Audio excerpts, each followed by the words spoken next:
जय Hind. Mission SSC GD 2021 के लिए आप सभी का स्वागत है। तो इससे पहले हम पॉलिटी में मूल अधिकार, मूल कर्तव्य ये सब कवर कर चुके थे। संविधान की विशेषताएं भी हमने कवर कर लिया था। अगर आप चैनल पर नए हैं तो एक बार जाके प्लेलिस्ट चेक कर सकते हैं। आपको आपके काम की बहुत सारी वीडियोस मिलेंगी।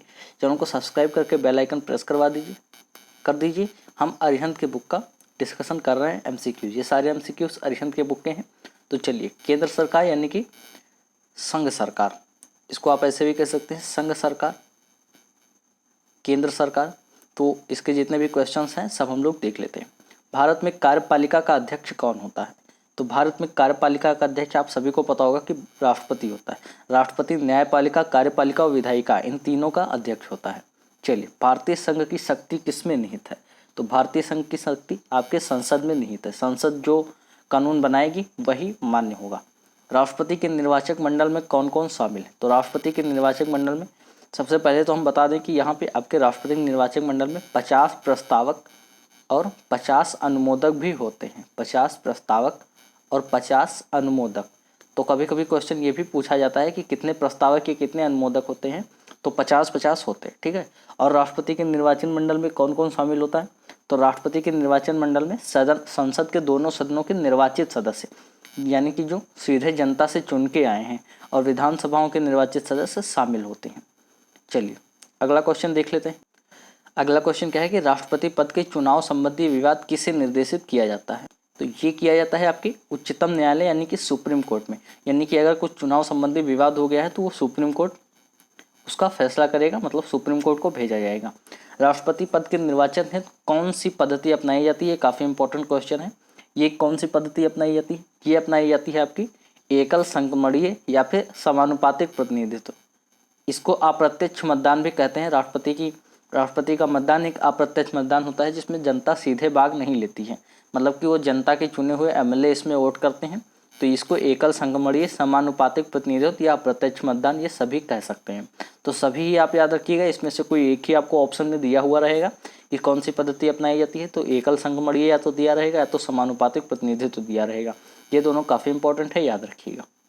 भारतीय सेनाओं का सर्वोच्च सेनापति, अभी मैंने आपको बताया कि भारतीय सेनाओं का सर्वोच्च सेनापति राष्ट्रपति होता है। राष्ट्रपति न्यायपालिका, विधायिका और कार्यपालिका तीनों का प्रधान होता है। राष्ट्रपति का अनुच्छेद किस में है? अनुच्छेद 52 में, 52 से 61 तक। अगला क्वेश्चन है, भारत के प्रथम राष्ट्रपति कौन थे? सभी को पता होगा, डॉक्टर राजेंद्र प्रसाद।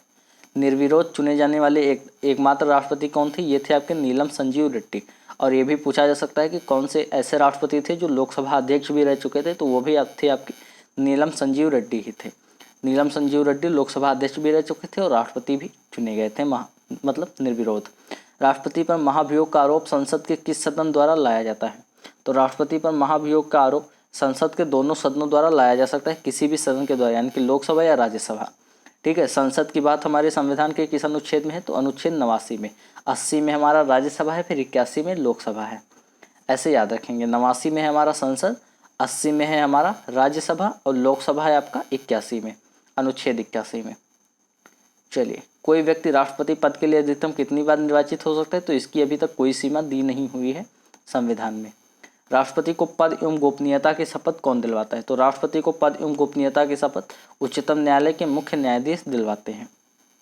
चलिए, उपराष्ट्रपति के निर्वाचक मंडल में कौन कौन शामिल होते हैं? यहाँ पे उपराष्ट्रपति की बात की जा रही, तो उपराष्ट्रपति में भी राज्यसभा एवं लोकसभा के सदस्य शामिल होते हैं उपराष्ट्रपति के निर्वाचन में।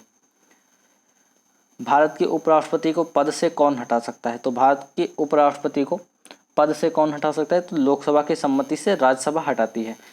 भारत का उपराष्ट्रपति जो होता है वो राज्यसभा का पदेन सभापति होता है, ये बात भी ध्यान रखेंगे। राज्यसभा की बैठकों का सभापति तो कौन करता है? तो ये उपराष्ट्रपति करता है। और उपराष्ट्रपति को जो वेतन या भत्ते मिलते हैं वो राज्यसभा के सभापति के रूप में ही मिलते हैं। राज्यसभा के सभापति के रूप में ही वेतन एवं भत्ते उपराष्ट्रपति को मिलते हैं। अगला क्वेश्चन क्या है, किस एकमात्र उपराष्ट्रपति की मृत्यु पद पर आसीन रहते हुए हुई? तो ये थे आपके कृष्णकांत जी एक उपराष्ट्रपति थे और इनकी मृत्यु हो गई थी पद पर रहते हुए। निम्न में से कौन संसद का स्थायी एवं उच्च सदन है? तो आप सभी को पता होगा कि राज्यसभा आपका स्थायी एवं उच्च सदन है। राज्यसभा किस में है? अनुच्छेद 80 में। राज्यसभा द्वारा राष्ट्रपति द्वारा राज्यसभा में कितने सदस्यों को मनोनीत किया जाता है? तो आप सभी को पता होगा कि 12 सदस्यों को मनोनीत किया जाता है। कला एवं विज्ञान के क्षेत्र में 12 सदस्य होने चाहिए। राज्यसभा में किस राज्य के प्रतिनिधियों की संख्या सर्वाधिक है? तो राज्यसभा में आपका उत्तर प्रदेश के प्रतिनिधियों की संख्या सर्वाधिक है, क्योंकि यहाँ पे लोकसभा के प्रतिनिधियों की संख्या भी सर्वाधिक है। तो अगर लोकसभा के प्रतिनिधियों की संख्या सर्वाधिक है तो जाहिर सी बात है राज्यसभा के प्रतिनिधियों की भी संख्या सर्वाधिक होगी।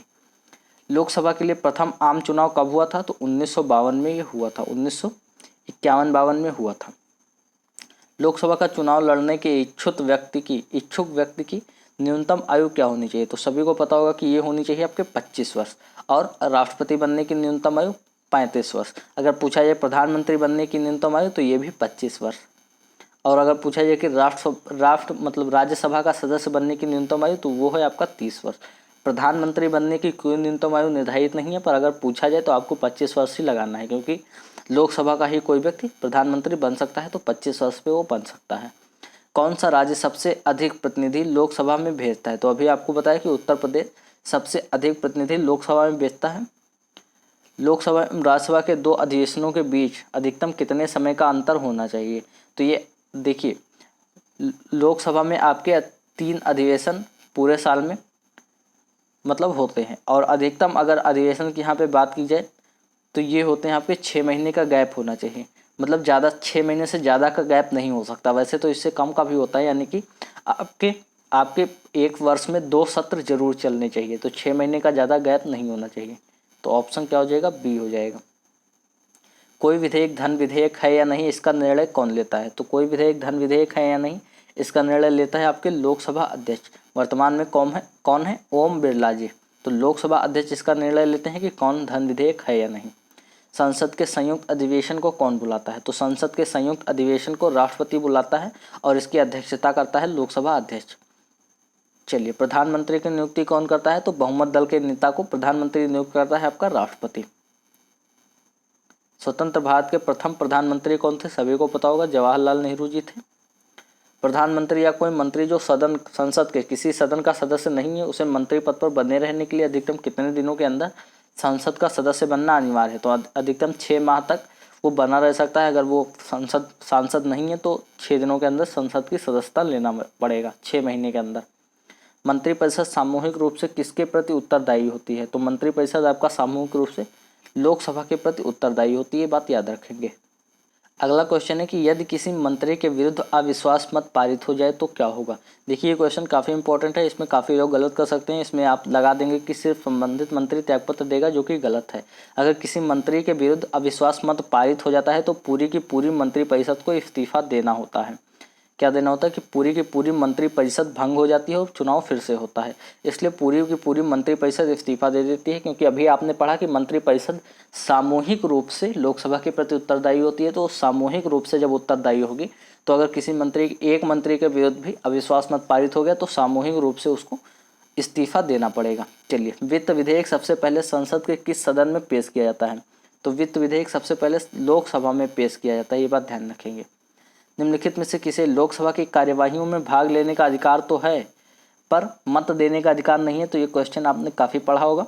महान्यायवादी या जिसे अटॉर्नी जनरल कहते हैं, वो लोकसभा राज्यसभा के दोनों सदनों में भाग ले सकता है, अपना भाषण भी दे सकता है, पर मत नहीं दे सकता है। ठीक है। और अगर पूछा जाए कि निर्णायक मत लोकसभा या राज्यसभा की संयुक्त बैठक में या बैठक में निर्णायक मत कौन देता है? तो निर्णायक मत आपका लोकसभा अध्यक्ष देता है। तब देता है जब दोनों तरफ से वोट बराबर हों, तो जिसके पक्ष में भी वो वोट देगा, निर्णायक मत देगा, मतलब लोकसभा अध्यक्ष, वो बिल उसके पक्ष में पारित हो जाएगा। चलिए, सरकार के विरुद्ध अविश्वास प्रस्ताव संसद के किस सदन में लाया जाता है? तो ये लाया जाता है, किसी भी सदन में आपका अविश्वास प्रस्ताव लाया जा सकता है सरकार के विरुद्ध। लोकसभा का विघटन कौन कर सकता है? तो लोकसभा का विघटन कर सकता है आपका राष्ट्रपति प्रधानमंत्री की सलाह पे। लोकसभा का नेता कौन होता है? तो लोकसभा का नेता आपका प्रधानमंत्री होता है, बहुमत दल का नेता प्रधानमंत्री। भारत के नियंत्रक एवं महालेखा परीक्षक की नियुक्ति कौन करता है? तो ये करते हैं आपके राष्ट्रपति। ठीक है, तो 88 का राइट आंसर क्या हो जाएगा? राष्ट्रपति। राष्ट्रपति मैं आपको फिर से बता दूं किस में है, अनुच्छेद 52 से 61 में। तो हमने केंद्र सरकार के जितने भी क्वेश्चन है अरिहंत की बुक में वो सारा कवर कर लिया है। अगली वीडियो में हम क्या करेंगे, राज्य सरकार के क्वेश्चंस कवर करेंगे। अगर आपने पुराने वीडियोस नहीं देखी हैं तो आप चैनल पे जाके देख सकते हैं। बाकी चैनल को सब्सक्राइब करके दीजिए, वीडियो को लाइक कर दीजिए और कमेंट किया कीजिए कि आपको कैसे लगी वीडियोस या कैसी वीडियोस चाहिए। चलिए, मिलते हैं अगले वीडियो में, तब तक के लिए जय हिंद, जय भारत।